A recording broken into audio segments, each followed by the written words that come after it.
Les tremblements de terre comptent parmi les catastrophes naturelles les plus destructrices. Ils peuvent causer des pertes humaines massives et des dégâts considérables aux infrastructures. Dans cette vidéo, nous examinerons les 10 tremblements de terre les plus violents du XXIe siècle, ainsi que les causes, les effets et les conséquences de chacun d'entre eux. Du Japon à Haïti, ces tremblements de terre ont laissé des traces durables dans les régions touchées et dans le monde entier. Préparez-vous donc à découvrir certains des tremblements de terre les plus dévastateurs de l'histoire récente. Et si vous appréciez cette vidéo, n'oubliez pas d'aimer et de vous abonner à notre chaîne pour plus de contenu informatif. C'est parti! Numéro 1, le séisme de 2004 dans l'océan Indien. Ce tremblement de terre est considéré comme l'une des catastrophes naturelles les plus violentes de l'histoire moderne. Le tremblement de terre d'une magnitude de 9,1 s'est produit le 26 décembre 2004 et son épicentre a été localisé au large de la côte ouest de Sumatra, en Indonésie. Le tremblement de terre a été provoqué par une rupture de la ligne de faille entre la plaque indienne et la plaque birmane, entraînant une libération massive d'énergie qui a déclenché un tsunami qui a traversé l'océan Indien. Les vagues du tsunami ont atteint une hauteur de 30 mètres dans certaines régions et ont frappé plusieurs pays, dont l'Indonésie, le Sri Lanka, l'Inde et la Thaïlande. Le bilan de cette catastrophe est stupéfiant. Plus de 230 000 personnes ont perdu la vie et des millions d'autres ont été déplacées. Les destructions causées par le tsunami ont été sans précédent, des villes entières ayant été détruites, laissant derrière elles une traînée de dévastation et de désespoir. L'impact à long terme de la catastrophe a également été important, de nombreux survivants gardant des séquelles physiques et émotionnelles qui dureront toute leur vie. La catastrophe a également mis en évidence la nécessité d'améliorer les systèmes d'alerte et les mesures de préparation aux catastrophes, qui ont depuis été mises en place dans de nombreux pays. Le tremblement de terre et le tsunami de 2004 dans l'océan Indien resteront à jamais dans les mémoires comme un événement tragique qui a coûté la vie à des milliers de personnes et changé la vie de millions d'autres. Numéro 2, le séisme de 2010 à Haïti. Le tremblement de terre qui a frappé Haïti le 12 janvier 2010 est une catastrophe qui a fait plus de 220 000 morts, plus de 300 000 blessés et environ 1,5 million de sans-abri. D'une magnitude de 7,0, le séisme a frappé le pays appauvri, détruisant les bâtiments, les hôpitaux et les infrastructures, laissant la population dans un état de choc et de désespoir. Le tremblement de terre a également déclenché une série de répliques, entravant les efforts de sauvetage. Selon le USGS, l'épicentre du séisme était situé à 16 miles à l'ouest de Port-au-Prince, la capitale, et à seulement 6 miles de profondeur. La faible profondeur du séisme a entraîné des destructions massives, dont les effets ont été ressentis jusqu'à Cuba et en République dominicaine. Cette catastrophe a provoqué une crise humanitaire en Haïti et la communauté internationale s'est mobilisée pour apporter son aide. Les organisations humanitaires et les gouvernements se sont efforcés de fournir de la nourriture, de l'eau, des abris et une assistance médicale à la population touchée. Cependant, l'intervention a été compliquée par la faiblesse des infrastructures du pays et la capacité limitée du gouvernement à réagir. 10 ans après la catastrophe, Haïti luttait toujours pour se reconstruire et se remettre des conséquences du tremblement de terre. Malgré les efforts de la communauté internationale, le pays est confronté à des défis importants en termes d'infrastructures, de pauvreté et d'instabilité politique. Numéro 3, le séisme de 2008 à Sichuan. Le tremblement de terre de Sichuan, également connu sous le nom de Grand tremblement de terre de Wenchuan, s'est produit le 12 mai 2008 dans la province chinoise de Sichuan.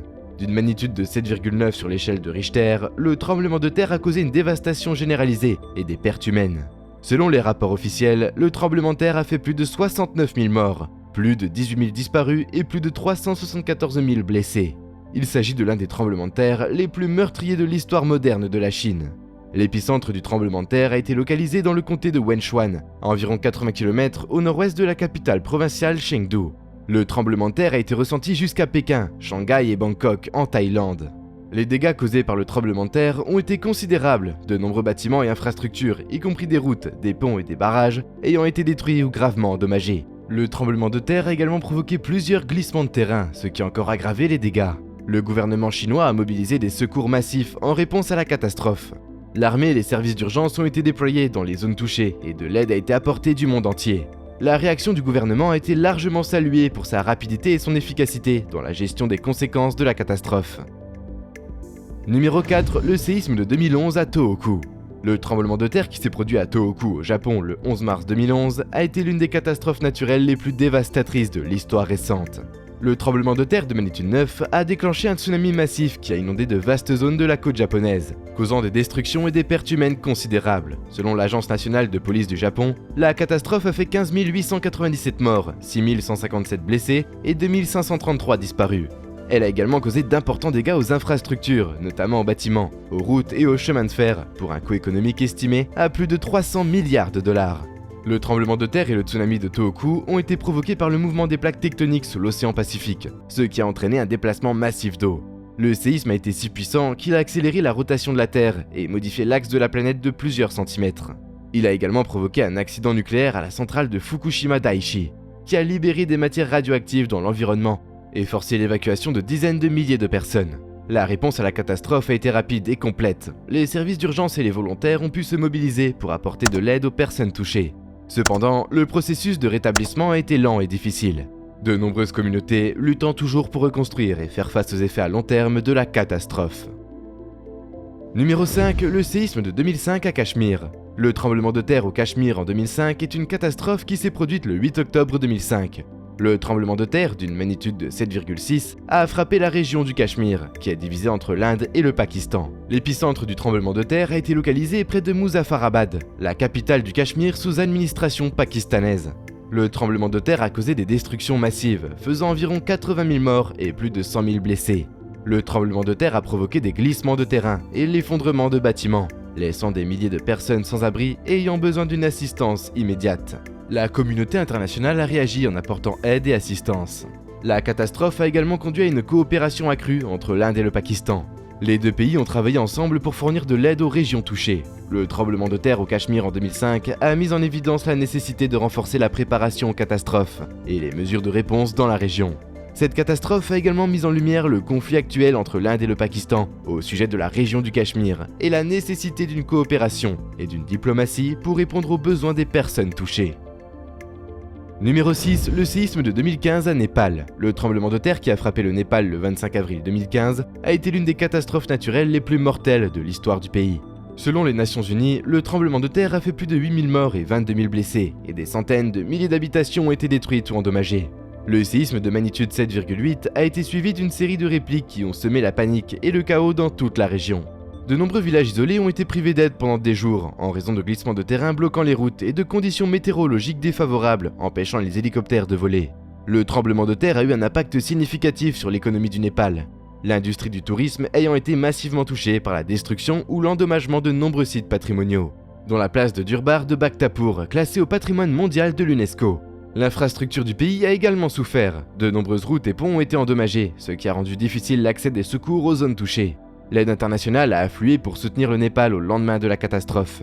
Mais le pays se remet encore des effets du tremblement de terre.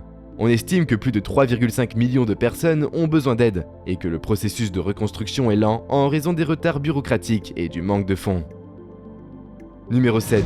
Le séisme de 2017 à Mexico City. Le tremblement de terre de 2017 au Mexique est un événement catastrophique qui a frappé la région centrale du pays le 19 septembre.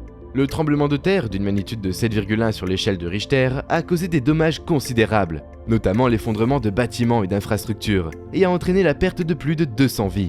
Le tremblement de terre était centré sur l'état de Puebla, mais ces efforts ont été ressentis dans la ville de Mexico, où se sont produits la plupart des impacts les plus significatifs.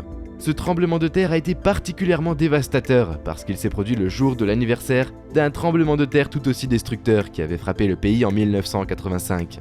Outre les pertes humaines et les dommages causés aux bâtiments, le tremblement de terre a entraîné d'importantes perturbations dans les systèmes de transport et de communication, ainsi que des pannes d'électricité généralisées. Le gouvernement mexicain a réagi rapidement à la catastrophe en mobilisant des équipes d'intervention d'urgence et en demandant l'aide de la communauté internationale. Le tremblement de terre a également eu des conséquences sociales et économiques importantes, en particulier pour les populations vulnérables, telles que les familles à faible revenu et les personnes vivant dans des zones d'habitat informels. Au lendemain du tremblement de terre, la sécurité et la stabilité des bâtiments ont été mises en cause, ce qui a entraîné des évacuations et des déplacements massifs.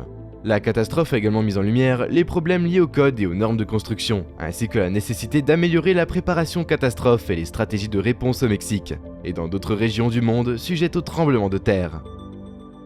Numéro 8, le séisme de 2010 à Chili. En 2010, le Chili se remettait encore du tremblement de terre dévastateur qui l'avait frappé en février de la même année. D'une magnitude de 8,8, ce tremblement de terre, l'un des plus puissants jamais enregistrés, a causé des dégâts considérables et fait des centaines de victimes.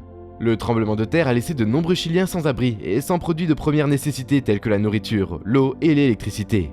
Le gouvernement et les organisations d'aide internationale ont collaboré pour venir en aide aux personnes touchées par la catastrophe. Malgré le tremblement de terre, le Chili est resté l'un des pays les plus stables et les plus prospères d'Amérique du Sud. L'économie du pays a reconnu une croissance régulière, avec une inflation et un taux de chômage faible. Le Chili est également connu pour sa stabilité politique, avec un gouvernement démocratique et un engagement fort en faveur des droits de l'homme. En plus de ses atouts économiques et politiques, le Chili est également connu pour sa beauté naturelle et ses attractions touristiques. Des Andes enneigées aux plages immaculées de la côte Pacifique, le Chili offrait aux visiteurs un large éventail d'activités en plein air et d'expériences culturelles. Dans l'ensemble, malgré les défis posés par le tremblement de terre, le Chili en 2010 était un pays en plein essor, avec une économie forte, un gouvernement stable et un riche patrimoine culturel. Numéro 9, le séisme de 2013 à Lushan. En 2013, Lushan, une région montagneuse de la province chinoise de Sichuan, a été frappée par un puissant tremblement de terre. Selon un rapport de l'United States Geological Survey USGS, le tremblement de terre d'une magnitude de 6,6 s'est produit le 20 avril 2013. Le tremblement de terre a causé d'importants dégâts aux bâtiments et aux infrastructures de la région, notamment aux habitations, aux écoles et aux hôpitaux. Le bilan officiel est de 196 morts, plus de 13 000 blessés et des centaines de milliers de personnes déplacées. Le tremblement de terre de Lushan est l'un des nombreux événements sismiques majeurs qui ont frappé la Chine. En 2008, un tremblement de terre massif dans la région voisine de Wenchuan a tué plus de 69 000 personnes et fait des millions de sans-abri. Depuis, le gouvernement chinois a pris des mesures pour améliorer la préparation et la réponse aux tremblements de terre, notamment en investissant dans des systèmes d'alerte précoces et en construisant des structures résistantes aux tremblements de terre. Au lendemain du tremblement de terre de Lushan, les secours se sont rapidement mobilisés pour venir en aide aux personnes touchées par la catastrophe. La Société chinoise de la Croix-Rouge et d'autres organisations ont fourni de la nourriture, de l'eau et des abris aux survivants. Selon un rapport de Xinhua, l'agence de presse gouvernementale chinoise, plus de 60 000 soldats et policiers armés ont été déployés dans la zone sinistrée pour participer aux opérations de sauvetage et de remise en état. Numéro 10, le séisme de 2019 à Sulawesi. Sulawesi, l'une des plus grandes îles d'Indonésie, a subi un tremblement de terre et un tsunami dévastateur en 2018. Les conséquences de cette catastrophe se sont fait sentir tout au long de l'année 2019, alors que les habitants de l'île s'efforçaient de reconstruire leurs maisons et leur vie. Selon un rapport de Bureau de la coordination des affaires humanitaires des Nations Unies, OCHA, environ 1,5 million de personnes ont été touchées par le tremblement de terre et le tsunami, avec plus de 4 600 victimes et plus de 210 000 personnes déplacées. Malgré les immenses défis, les habitants de Sulawesi ont fait preuve d'une résilience et d'une ingéniosité remarquables face à la situation. Les organisations humanitaires ont travaillé sans relâche pour apporter une aide d'urgence et un soutien à long terme. Et le gouvernement indonésien s'est engagé à investir dans les infrastructures et les mesures de préparation aux catastrophes. Cependant, des défis et des obstacles importants ont également été rencontrés dans le cadre de la reconstruction. Un an après la catastrophe, de nombreuses personnes vivaient encore dans des abris temporaires. Et la position isolée de certaines communautés rendait difficile la fourniture de l'aide et de l'assistance.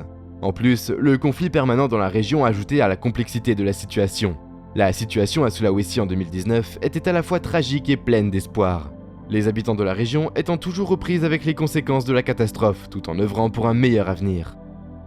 Nous espérons que cette vidéo vous a fourni des informations précieuses. Ces catastrophes naturelles nous rappellent le pouvoir destructeur de la nature et l'importance de la préparation aux catastrophes. Si vous avez des questions ou des commentaires, laissez-les ci-dessous, et nous ferons de notre mieux pour y répondre. Nous vous remercions pour votre soutien, et nous vous donnerons rendez-vous dans la prochaine vidéo.